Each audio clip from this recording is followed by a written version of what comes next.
इन्नल हम्दलिल्लाह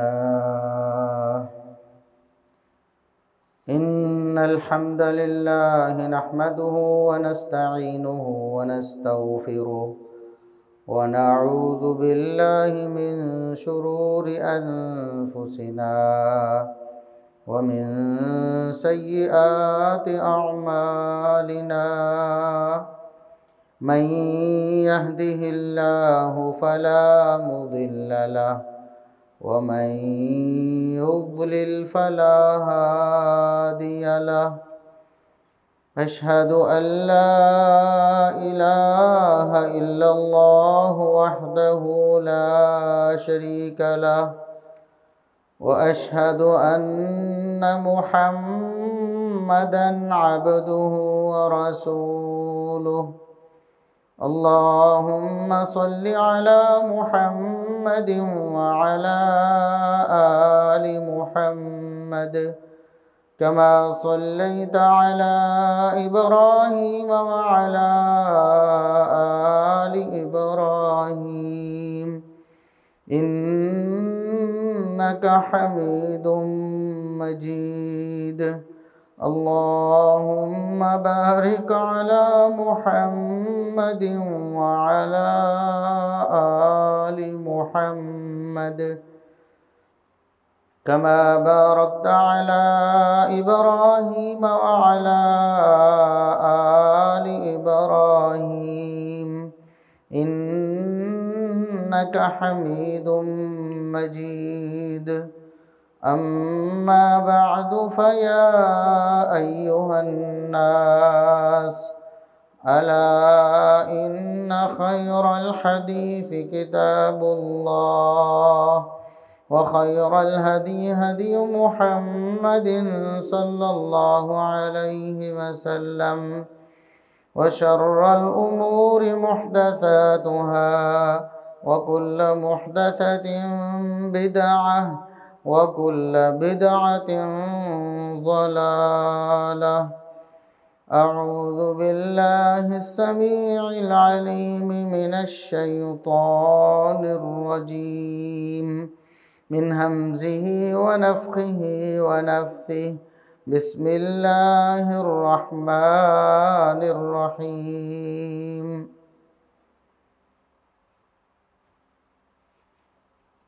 ज़ालिकल किताबु ला रैब फ़ीहि हुदल लिल मुत्तक़ीन अल्लज़ीना युमिनूना बिल ग़ैबि व युक़ीमूनस स्वलाता व मिम्मा रज़क़नाहुम युनफ़िक़ून। इंतहाई काबिल एहतराम सामीन व सामिआत, हर किस्म की हम्दो सना, तारीफ़ व तमजीद, किबरियाई, बड़ाई, रिफ़त व अज़मत अल्लाह रब्बुल इज़्ज़त के लिए जो पूरी कायनात का खालिक व मालिक है। बेशुमार लातादाद बेहद व हिसाब दुरूद व सलाम पैगम्बर आखिरुज़्ज़मा मोहसिन इंसानियत मोहसिन कायनात जनाब मुहम्मदुर रसूलुल्लाह सल्लल्लाहु अलैहि वसल्लम की ज़ात अक़दस पर अल्लाह रब्बुल इज़्ज़त ने इस दुनिया में इंसानों के अंदर माल की तक़सीम की है।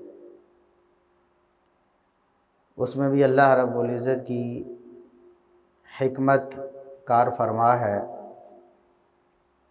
नहनु क़समना बैनहुम मईशतहुम, अल्लाह रब्बुल इज़्ज़त ने रोज़ी रोटी, माल दौलत, बैंक बैलेंस, जायदाद, प्रॉपर्टी अपने इरादे से तक़सीम फरमाई है। किसी को कम, किसी को ज़्यादा, कोई कंगाल फ़कीर है तो कोई बहुत बड़ा मालदार है। ये दुनिया के हवाले से तक़सीम है। उखरवी तक़सीम इसके बिल्कुल बरक्स भी हो सकती है कि दुनिया में जिसको अल्लाह रब्बुल इज़्ज़त ने कंगाल और फ़कीर रखा, आखिरत में अल्लाह रब्बुल इज़्ज़त उसको जन्नतुल फ़िरदौस दे दे। और दुनिया में जो मालदार साहिब सरवत हुआ, हो सकता है कि अपने आमाल की वजह से आखिरत में वो बिल्कुल कंगाल और फ़कीर हो जाए। तो दुनिया में अल्लाह रब्बुल इज़्ज़त ने जो तक़सीम की है, इसमें भी अल्लाह रब्बुल इज़्ज़त की हिकमत है। जिन लोगों को अल्लाह रब्बुल इज़्ज़त ने माल दिया है, उन पर यह फ़र्ज़ आयद होता है कि वह अल्लाह की राह में अपना माल ख़र्च करें। और जिन लोगों को माल नहीं दिया, जो कंगाल और फ़कीर हैं, जो माल अमीरों से इकट्ठा होगा ज़कात की सूरत में, फ़ितराने की सूरत में, उशर की सूरत में, वो उन गरीबों और कंगालों और फ़कीरों पर सर्फ होगा। और कंगाल और फ़कीर अपनी इस फ़कीरी पर, तंगदस्ती पर अल्लाह रब्बुल इज़्ज़त का शुक्र अदा करेंगे, सब्र करेंगे,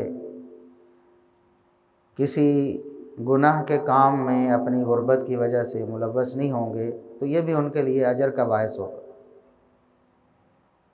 खुशकिस्मत हैं वो गरीब और फ़कीर जो अल्लाह रब्बुल इज़्ज़त की तक़सीम पर सब्र करते हैं, शुक्र करते हैं और अल्लाह रब्बुल इज़्ज़त की इताअत और फरमाबरदारी में ज़िंदगी बसर करते हैं। और खुशकिस्मत हैं वो मालदार जो अल्लाह रब्बुल इज़्ज़त के दिए हुए माल में से अल्लाह रब्बुल इज़्ज़त की राह में ख़र्च करते हैं, माल का हक़ अदा करते हैं और यूँ सुरखरू हो जाते हैं इस दुनिया की इस आज़माइश से जो माल की सूरत में अल्लाह रब्बुल इज़्ज़त ने उन्हें दी है। ये अल्लाह रब्बुल इज़्ज़त ने कुरान करीम में फ़रमाया है कि तुम्हारे अमवाल भी तुम्हारे दुश्मन बन जाते हैं। तुम्हारे माल, दौलत, प्रॉपर्टी, जायदाद जिनसे इंसान खुश होता है ना कि ये तो मेरे लिए बड़ी खुशी का सामान है, ये भी इंसान के दुश्मन बन जाते हैं जब ये अल्लाह रब्बुल इज़्ज़त की राह से इस इंसान को हटा देते हैं। तो दुनिया में अल्लाह रब्बुल इज़्ज़त ने जिसको माल दिया है उस पर यह फ़र्ज़ आयद किया है कि वो साहिब निसाब है, तो उस पर ज़कात है। ज़कात का फ़रीज़ा ये इस्लाम के बुनियादी फ़राइज़ में से एक है। बुनियल इस्लाम अला ख़म्स, अल्लाह के रसूल सल्लल्लाहु अलैहि वसल्लम ने फ़रमाया इस्लाम की बुनियाद 5 चीज़ों पर है। 5 बुनियादें हैं इस्लाम की जिनके ऊपर इस्लाम की पूरी इमारत खड़ी है। अगर ये बुनियादें ना हों या ये बुनियादें कमज़ोर हो जाएं तो इस्लाम की जो इमारत है वो ख़त्म हो जाती है, वो कायम नहीं रहती। वो जो 5 बुनियादें हैं उनमें से सबसे पहली बुनियाद तौहीद और रिसालत का इकरार है।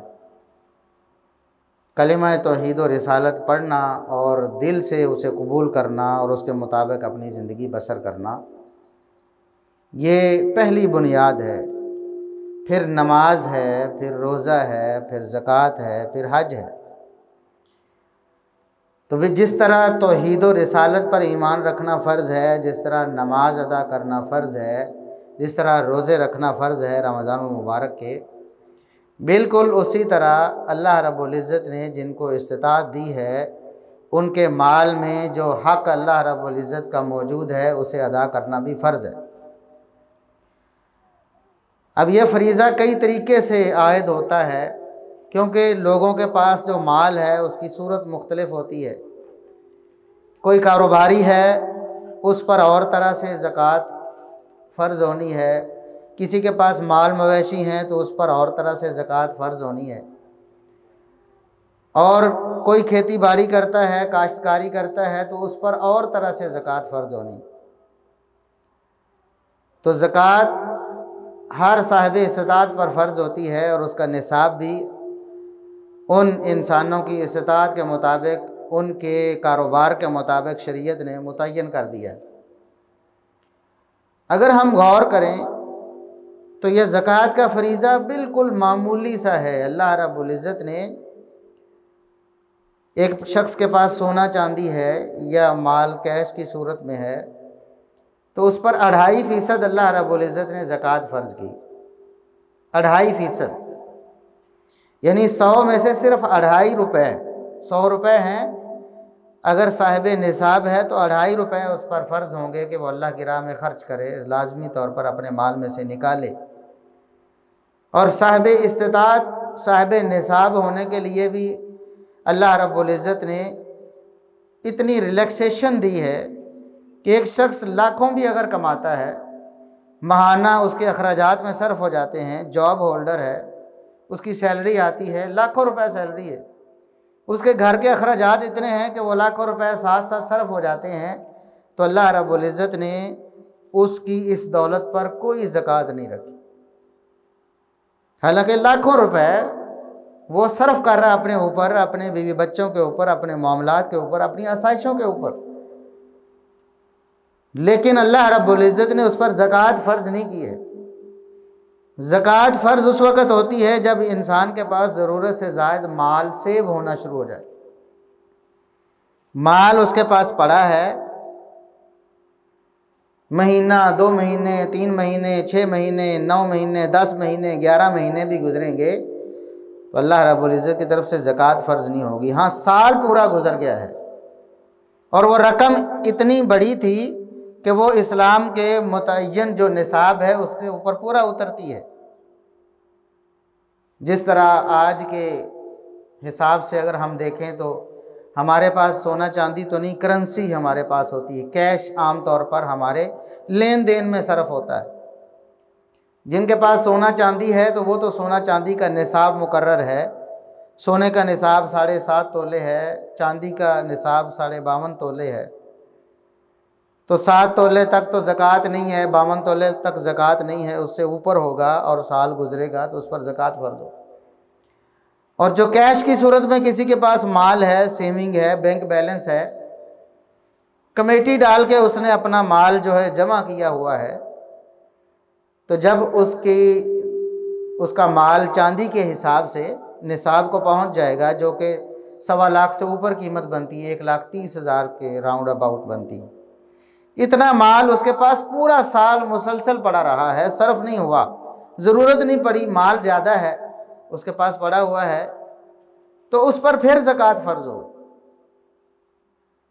इसी तरह कारोबारी हजरात हैं तो उनके पास जो प्रोडक्ट है, जो चीज़ वो बेचते हैं, उस पर ज़कात है। किसी के पास मशीनरी लगी हुई है प्रोडक्ट बनाने के लिए तो उस मशीनरी पर कोई ज़कात नहीं। वो लाखों रुपए की मशीनरी हो, फर्नीचर हो, जो इस्तेमाल होता है कारोबार के लिए, उस पर कोई ज़कात नहीं। ज़कात अल्लाह रब्बुल इज़्ज़त की तरफ से फ़र्ज़ होती है उस माल तिजारत पर जो बेचता है इंसान, लोग उससे ख़रीदते हैं जिससे उसका रोज़गार वाबस्ता है।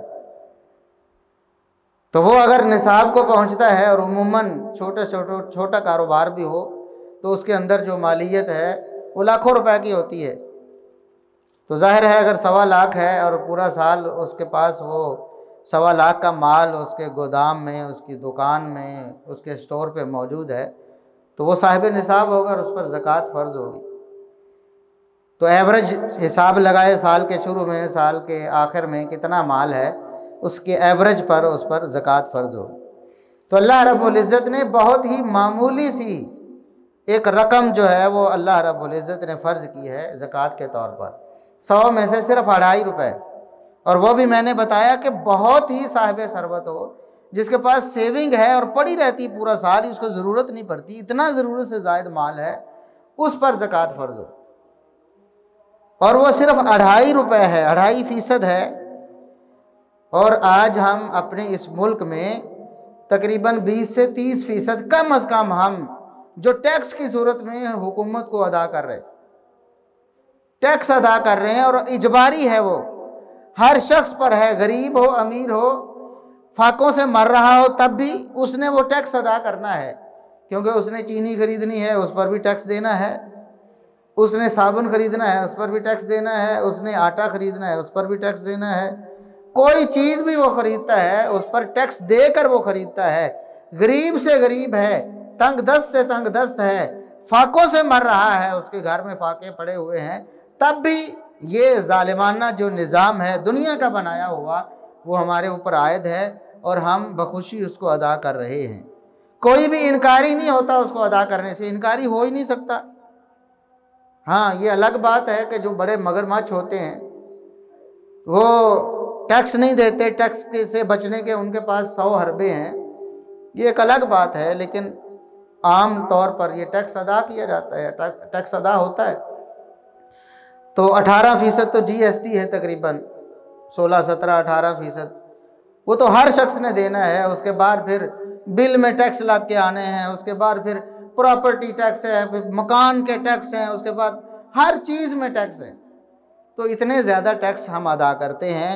और अल्लाह रब्बुल इज़्ज़त ने जो हमारे ऊपर फरीज़ा आयद किया है ज़कात का, जो सिर्फ 2.5% है, और हर शख्स पर नहीं बल्कि बहुत ही ज़रूरत से ज़ायद माल रखने वाले पर है, जिसका माल साल भर ज़ायद पड़ा रहता है ज़रूरत से, और वो एक बड़ी अमाउंट है जो 52.5 तोले चांदी के बराबर है, उस पर सिर्फ 2.5% जो है, 100 में से 2.5 अल्लाह रब्बुल इज़्ज़त मांगता है और हम अदा नहीं करते।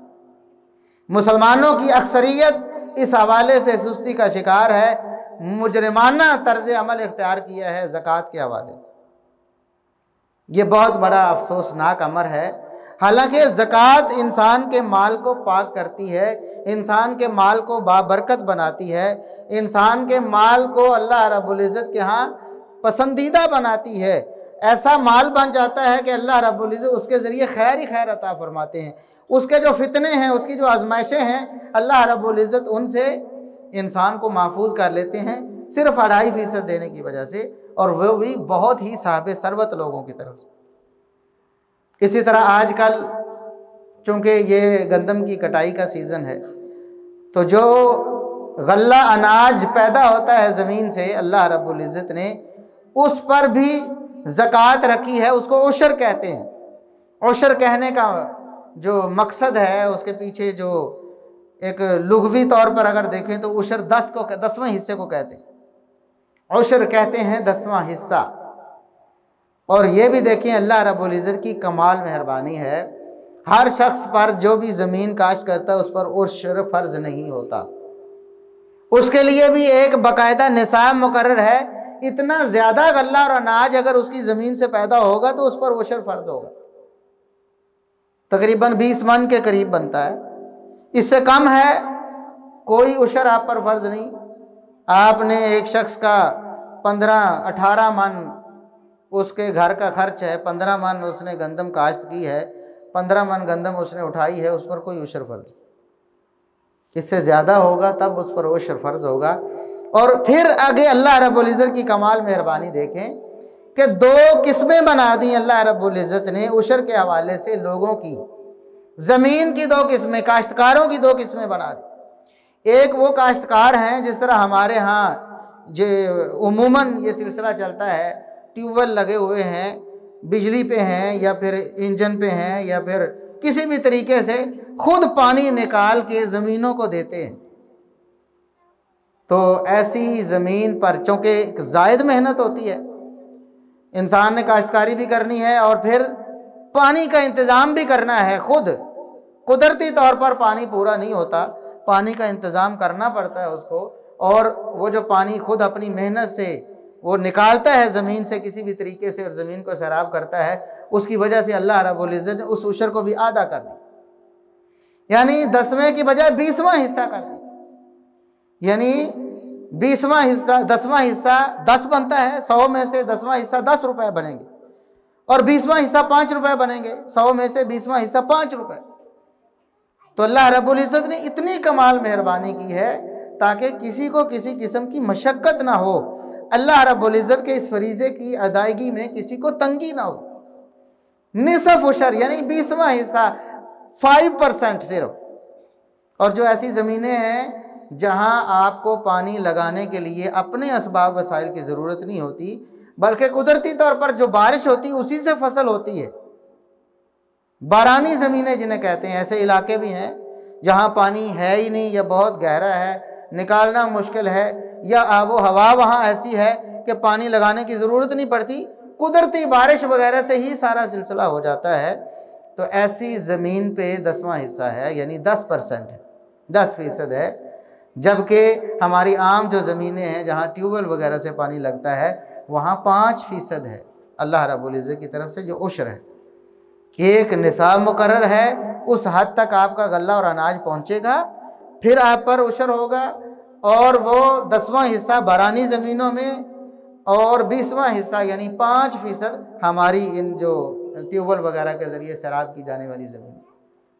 कितना अल्लाह रब्बुल इज़्ज़त ने रिलैक्स किया है हमें इस फरीज़े की अदायगी में। लेकिन अफसोस का मकाम है हमारे किसान लोग जो हैं इतने बड़े बड़े नुकसान बर्दाश्त करते हैं। मिसाल के तौर पर गंदम जो है 50 मन उसकी एवरेज आ रही है, 1 एकड़ से 50 मन मिसाल के तौर पर आती, एक साल 30 मन हो जाएगी तो बर्दाश्त करेगा, 1 एकड़ में से 20 मन का लॉस नुकसान बर्दाश्त करेगा, कुछ भी नहीं होगा। क्या होना है, बस जी बस क्या हो गया, बीमारी आ गई थी जी, ये मसला बन गया था, वो मसला बन गया था, सही तौर पर दवाई नहीं डाली थी जी, कोई सुंडी पड़ गई थी, कोई ऐसा हो गया था, वैसा हो गया। 10 मन 20 मन 25 मन। और अभी आप पिछले दिनों में मौसम देखा है और अभी भी मौसम के तेवर अच्छे नहीं है। तो कई इलाकों में ऐसा हुआ कि वहां बर्फ पड़ी, ओले पड़े और उन्होंने सब कुछ तबाह कर दिया। यानी जहां 50-60 मन आना था वहां 5-10 मन भी उनके हाथ नहीं लगी, बिल्कुल सफाया कर दिया ओलों ने। वो भी बर्दाश्त हो जाएगा, बर्दाश्त करेंगे, नुकसान हो गया जी, क्या करें जी, हो गया नुकसान। लेकिन अल्लाह रब्बुल इज़्ज़त को राज़ी करने के लिए, अल्लाह का फरीज़ा अदा करने के लिए अगर 50 मन हो गई है तो उसमें से कितनी उसने अदा करनी है, 2.5 मन। 20 मन में से 1 मन देना है ना, 40 मन में से 2 मन और 50 मन में से 2.5 मन। 2.5 मन सिर्फ 1 एकड़ औसत की बात, एवरेज की बात कर रहे। और अल्लाह रब्बुल इज़्ज़त चाहे तो अल्लाह राज़ी हो जाए किसी इंसान से, और अल्लाह रब्बुल इज़्ज़त दिखाता है ऐसे अपनी कुदरत के करिश्मे दिखाता है कि अल्लाह रब्बुल इज़्ज़त अपने फरीज़े को अदा करने वालों के लिए अपना कानून बदल देता है, कानून ही बदल देता है। सारी दुनिया से अलग ही उसकी फसल हो जाती है, उसके जो अनाज है उसकी जो मिकदार है, एवरेज है, अल्लाह रब्बुल इज़्ज़त उसको ऐसी बढ़ा देता है। लोग भी हैरान होते हैं, वो खुद भी हैरान होता है कि इतना कैसे हो गया। ऐसे लोग भी ऑन द रिकॉर्ड मौजूद हैं। पूरे गांव में, पूरे देहात में ओले पड़ने की वजह से सारी फसलें बर्बाद हो गई। एक बाबा जो अल्लाह से डरने वाला नेक आदमी है, अल्लाह का हक अदा करता है, उसके पूरे खेत में एक दाना भी नहीं गिरा। ऐसे भी हो जाता है। लोग ये कह देते हैं ना, यार ये मौसम ही ऐसा है, 1 एकड़ में बारिश होती दूसरे में नहीं होती, 1 एकड़ में ओले पड़े दूसरे में नहीं पड़े। ये नहीं देखते कि अल्लाह रब्बुल इज़्ज़त का फजल व एहसान हुआ है। और ऐसा एक वाक़या सही मुस्लिम में मौजूद है। रसूलुल्लाह सल्लल्लाहु अलैहि वसल्लम ने पहली उम्मतों में से एक बंदे का वाक़या बयान फरमाया कि एक शख्स सहरा में, बेयाबान में जा रहा है और बादल के टुकड़े से उसको ऊपर से आवाज़ आती है कि बादल जाके फलां शख्स के बाग को सैराब कर दे, उस शख्स के बाग को पानी की जरूरत है तो उसको सैराब कर दे। सुनने वाले को बड़ी हैरान कुन बात थी, ऐसा भी कभी हुआ है? बादल को किसी ने कहा हो और जाके किसी इलाके में सारे इलाके को छोड़कर एक बाग को सैराब कर दे, 1 एकड़ 2 एकड़ एक खित्ते को, एक जमीन को सैराब कर दे, कैसे हो सकता है? उसने देखा बादल का टुकड़ा चलना शुरू हुआ, वो भी साथ साथ चलना शुरू हो गया। देखो तो सही माजरा क्या। एक खुले मैदान में, चटियल मैदान में जहां पत्थर थे, वहां पर जाकर वो बादल जो है बरसा है। अंदाजा करें अल्लाह रब्बुल इज़्ज़त किस तरह नवाज देता है बंदे को अपना फरीज़ा अदा करने की वजह से। अब सीधा जाके वहां बाग में नहीं बरसा है, बल्कि अल्लाह रब्बुल इज़्ज़त उस शख्स की तमन्ना के मुताबिक उसको पानी देना चाहते हैं, ना ज्यादा ना कम। एक चटियल मैदान में जाके पानी बरसा है, एक वादी में, वहां से एक नाले की सूरत में जो नाला बना हुआ था, पानी उस नाले से होता होता शख्स भी पीछे पीछे एक बाग में दाखिल हो, और आगे जो बाग का मालिक है वो पहले ही उसने कस्सी अपने मोढे पे उठाई हुई है, कंधे पे, और वो पानी के लिए अपनी जो नालियां हैं, जो खाले हैं, उनको दुरुस्त कर रहा है कि इतना पानी इधर जाना चाहिए, इतना इधर, इतना इधर, इतना इधर, इस खित्ते को इतना पानी चाहिए, इसको इतना चाहिए।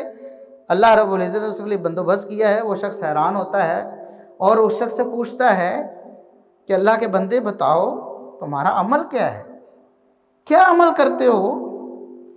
सारी दुनिया की सारी फसलें खड़ी हैं, बाग भी खड़े हैं, किसी के लिए ये बंदोबस्त नहीं, तुम्हारे लिए अल्लाह रब्बुल इज़्ज़त ने ये बंदोबस्त किया है। मैंने अपने कानों से आवाज़ सुनी है कि ऐ बादल जाके फलां शख्स के बाग को सैराब कर दे, वजह क्या है ये बताओ। उसने कहा वैसे तो मेरा और अल्लाह का मामला है, लेकिन तुम पूछते हो तो बता देता हूँ। अब तुमने सुन ही लिया है तो चलो तुम्हें बता देता हूँ कि मेरे बाग की जो आमदन है, जब मैं काश्त करता हूँ ना, जो फसल, जो गल्ला, जो अनाज होता है, मैं उसके 3 हिस्से कर लेता हूँ, 3 हिस्सों में तकसीम कर लेता हूँ। एक हिस्सा मैं अल्लाह रब्बुल इज़्ज़त की राह में दे देता हूँ, वो अल्लाह का हक है, मैं अल्लाह का हक अदा कर देता हूँ। दूसरा हिस्सा मैं अपने घर वालों के लिए, बीवी बच्चों के लिए रख लेता हूँ कि पूरा साल हमने भी खाना पीना है, गुजारा करना है। और एक हिस्सा जो तीसरा है वो मैं इसी बाग में दोबारा बीज लगाना है, मेहनत करनी है, करवानी है, उसके लिए मैं रख देता हूँ। मेरा ये अमल है, इसके अलावा मेरा कोई अमल नहीं।